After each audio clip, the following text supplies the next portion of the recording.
కన్నా కూడా. ఇక సింధు నది ఎవరి ఫ్యామిలీ ప్రాపర్టీ కాదు. సింధు నదిపై కనుక భారత్ డ్యామ్ నిర్మిస్తే 10 మిసైల్స్తో పేల్చేస్తాం అంటూ మునీర్ చేస్తున్నటువంటి వ్యాఖ్యలు, అంటే తమ వద్ద మిసైల్స్ ఉన్నాయి అని చెప్పేసి బెదిరింపులకు దిగడమా, దీన్ని ఎలా చూడాలి సార్? డ్యామ్నే పేల్చేస్తామంటూ ఆయన చేసిన వ్యాఖ్యల్ని. ఆ డ్యామ్ పేల్చేయడము ఇంటర్నేషనల్ క్రైమ్. అసీం మునీర్ బెదిరిస్తున్నాడంటే వాడు ఇంటర్నేషనల్ క్రిమినల్, దీన్ని బట్టి అర్థమవుతుంది కదా.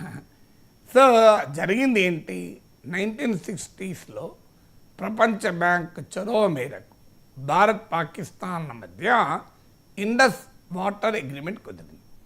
ఇందులో భాగంగా 3 నదులపైన భారత్కు, 3 నదులపైన పాకిస్తాన్కు మీరు మా అధికారాలు ఇచ్చారు. ఆ రకంగా సింధు నదీ జలాల ఒప్పందం ఈవెన్ ఇండియా పాక్ల మధ్య యుద్ధాలను కూడా తట్టుకొని నిలిచింది.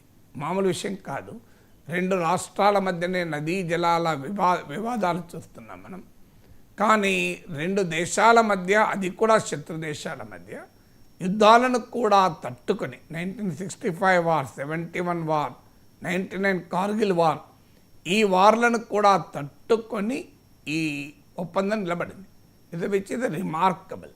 కానీ ఇటీవల పహల్గాం దాడుల తర్వాత భారత ప్రభుత్వం ఒక స్పష్టమైన వైఖరి తీసుకుంది. Water and blood cannot flow together. నీళ్ళు రక్తము కలిసి ప్రయాణం చేయలేదు, ప్రవహించలేవు. Talks and terror cannot go together. చర్చలు, తీవ్రవాద చర్యలు కలిసి ప్రయాణము చేయలేవు అని స్పష్టంగా ఇండియా ప్రకటించి సింధు నదీ జలాల ఒప్పందాన్ని అబయన్స్లో పెట్టింది. వాస్తవంగా రద్దు చేయలేదు. ఆ ట్రీటీకి ఉండే స్ట్రక్చర్, క్యారెక్టర్ రీత్యా ఏకపక్షంగా ఒక దేశం రద్దు కూడా చేసుకోలేదు. అందుకే మనం ఏం పెట్టాం, దాన్ని అబయన్స్లో పెట్టాం. అబయన్స్లో పెట్టిన తర్వాత దీని ప్రభావం పాకిస్తాన్ ఎదుర్కొంటుంది. ఎందుకంటే పాకిస్తాన్ మనకన్నా అగ్రికల్చర్ పైన ఎక్కువ జాతీయ ఆదాయం కలిగిన దేశం. అంటే share of agriculture national income in Pakistan is more than India. అంటే ఆ దేశంకు మనలాగా ఐటీ సేవలు ఇలాంటివి ఏం లేవు కదా. ఆ దేశానికి ఏమైనా ఉంటే తీవ్రవాదులు ఎగుమతి చేయడం తప్ప ఇంకోటి చేత కాదు. అందువల్ల it is more agricultural dependent economy. So already Punjab, Sindhu రాష్ట్రాల మధ్య జల వివాదాలు తీవ్ర రూపం దాల్చాయి.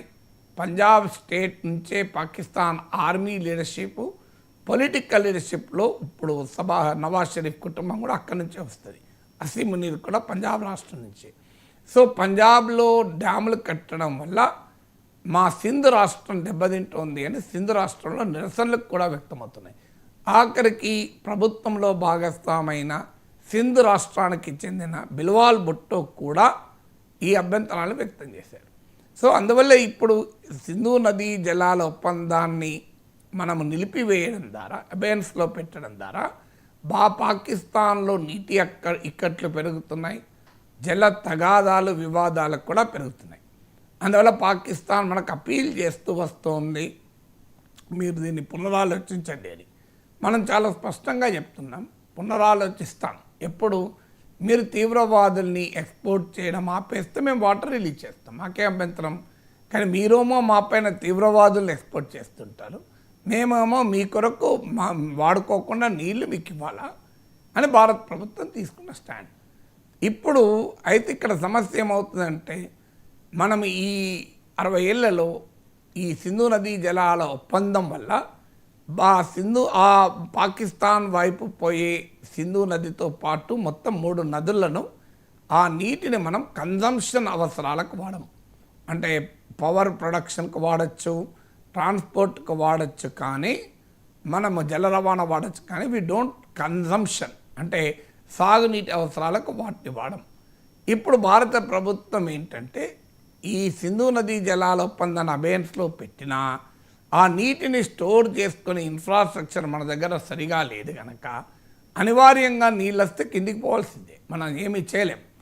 అందువల్ల భారత ప్రభుత్వం వాటిని ఆనకట్టలు కట్టి, ఎలాగో పాకిస్తాన్కు నీళ్ళు ఇవ్వాల్సిన ఇంటర్నేషనల్ ఆబ్లిగేషన్ మన పైన లేదు కనుక వాటిని మనమే ఉపయోగించుకునే అవకాశం ఉంది.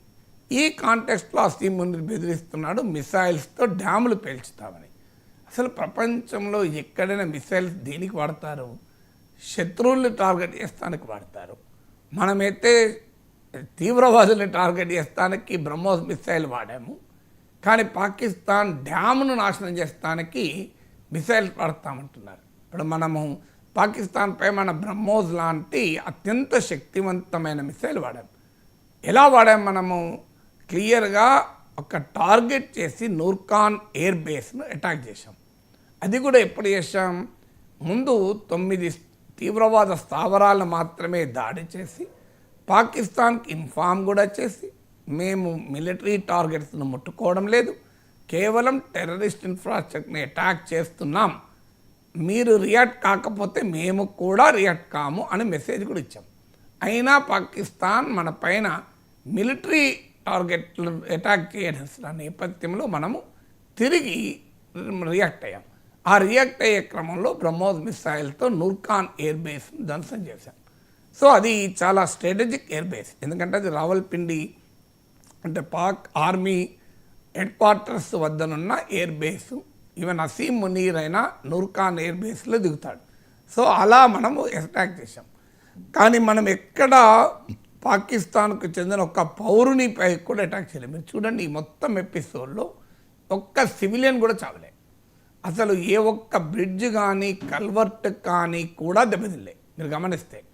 అందుకే ఇండోనేషియాలో ఇండియన్ డిఫెన్స్ అటాచ్ మాట కూడా అన్నాడు, మా పొలిటికల్ లీడర్షిప్ ఇచ్చిన కన్స్ట్రెయింట్స్ వల్ల మేము కొన్ని నష్టపోయామని కూడా అన్నాడు. అంటే భారతదేశం తన మిలిటరీ అసెట్స్ నష్టపోతూ కూడా ఎక్కడా దుందుడుకు విధానాన్ని ప్రదర్శించలేదు. అంటే మనము నష్టపోయినా కూడా పాకిస్తాన్ సివిలియన్ టార్గెట్లను కానీ సివిలియన్ ఇన్ఫ్రాస్ట్రక్చర్ను కానీ మనం అటాక్ చేయాలి. ఇవాళ ఇజ్రాయిల్ చూస్తున్నాం, మనం గాజాలో హాస్పిటల్ల పైన అటాక్. ఇవాళ పత్రికల్లో చూసాం, 5 జర్నలిస్టుల పైన చంపేసింది ఇజ్రాయిల్ దాడిలో.